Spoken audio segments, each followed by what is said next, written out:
We're going to talk about this route combination until they fix it. So let's go ahead and get into it.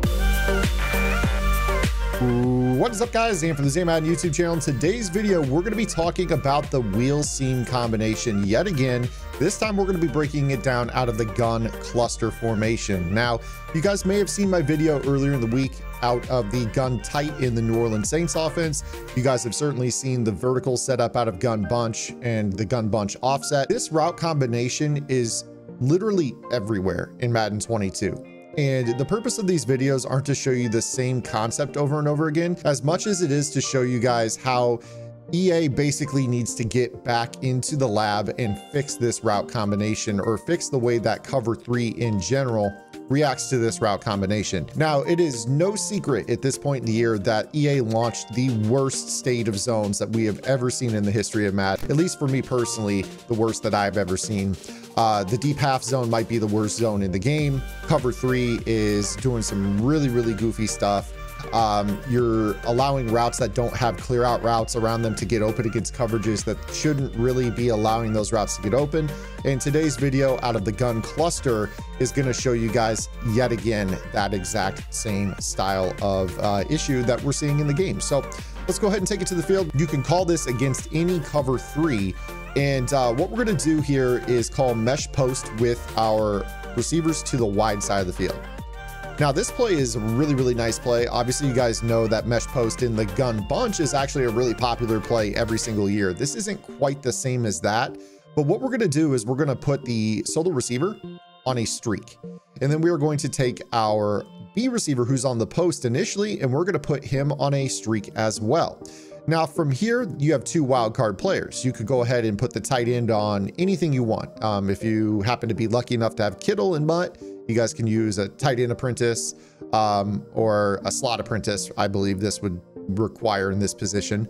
And then you obviously have the ability to do whatever you want with Edmonds. If you guys have a backfield master that gets the extra routes, that would be super useful. You could use Texas routes. You could use, you know, whatever route you really want to. Ghost routes are nice.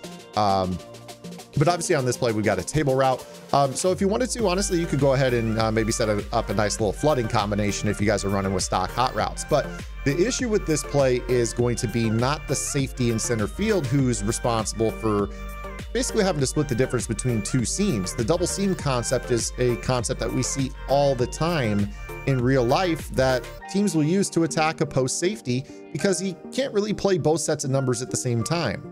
The issue with this is going to be the corner that for some reason has affinity for wheel patterns to the point that he just instantly breaks the coverage. Now, I am going to spy off the pass rush for the purpose of this video, but what you're going to notice here is we watch the outside corner on the right, and as soon as he stops, we know that we've got a 1-play score. Just pass lead up, you're going to be able to rack it, and even AJ Green is going to walk in. That's how open this concept gets.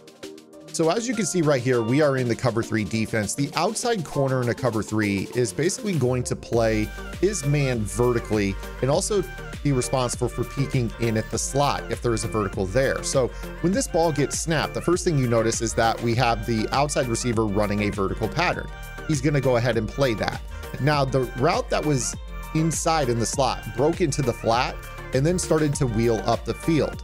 This is something that, in my opinion, and I would think the opinions of many of you, this buzz zone defender would be responsible for taking that route, because the way that you have to view this is you've already had 1 vertical go past him.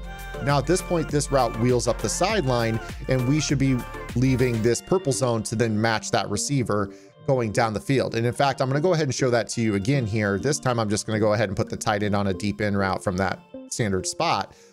You should see that this basically does that. If you wait on it, that purple zone does turn around late in the play and match him man to man. Now, that's also going to lead into kind of the issue that I have with this. If you are going to not only program the purple zone to turn around and match the wheel down the field, then why are we also having this outside third squatting on the upcut from this wheel and allowing this guy to run by him? Again, I understand that the logic is here that we have a post defender and he is actually in conflict due to having 2 vertical routes down the seam. But what ends up happening is when this guy goes flat-footed on this route, instead of keeping his feet moving and kind of peeking in, on that throw, he allows this guy to really beat him vertically, which he should not do. If you were to run 4 verticals from, you know, a Y trip style set, and I'll go ahead and do that for the purpose of the video, you would not actually see that same style of action. So let me go ahead and call Y trips weak, and I'm going to call all verticals here.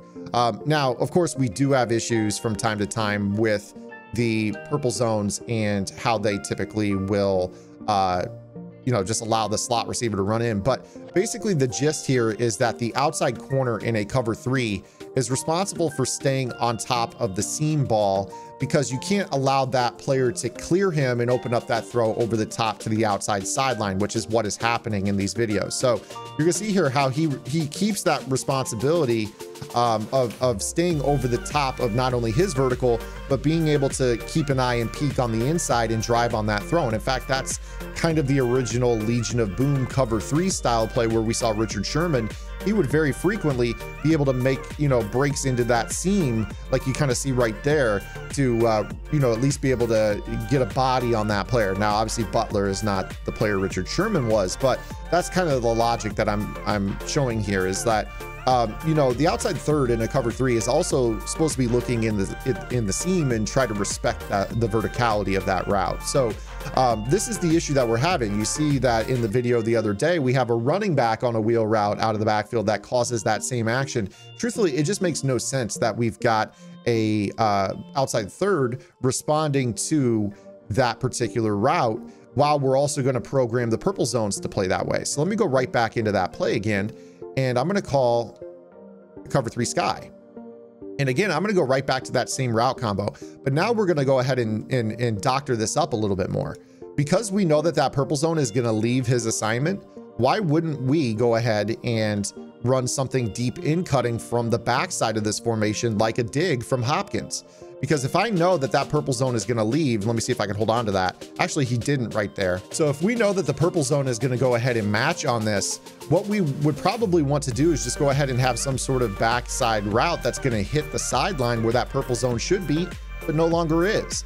So again, we know that we're going to have that one play score potential with the squat of that outside corner. You see right there, it's there. Now the purple zone leaves, and now that leaves you the ability to throw the X route breaking across the formation, because not only do we have the outside third giving up the one play touchdown over the top on a lob, the purple zone then turns around and matches the wheel also. So why do we have the outside third playing the wheel and then the purple zone matching that route super late and then leaving his assignment on the sideline wide open? You know, we've got these conflicting rules, and that's kind of what the issue is right now. Now, we also factor in that right now you can basically go into any type of compression formation that you can find and most likely throw, you know, a corner route right into the sideline against the cover 3. So like if I were to go ahead, I don't think that this bunch formation does it this well, but let me go ahead and show you what I'm talking about. We're factoring in all these things that are issues right here. You know, I don't even need a pull route on the outside for my corner routes typically in this game, because they drop so far off the ball that you can just throw the ball down and underneath of them like this. And this happens every single year as well. So, you know, this video is supposed to be informational for you guys to help you guys understand that, you know, obviously this is a way to move the ball downfield against cover 3, but also this video needs to serve to EA, especially the guys that are coding the coverage, that you've got these conflicting rule sets right now. And the reason why it's so easy to move the ball is because these coverage logic rules are completely broken. Now, any offense, if you can learn the rules of the defense, is going to be able to score. That's how teams operate in real life. You do the scouting work, you figure out, okay, this guy's technique, he will do this if the formation dictates that he does need to run, you know, with this receiver, then we can run him on a double move. That's how teams think in real life. In Madden, we're at the mercy of this random and poor coding of this coverage that is going to just continue all year long unless something is done, and hopefully soon, to go ahead and get this so these wheel routes aren't sucking these outside thirds down. I mean, it really comes down to it being that simple.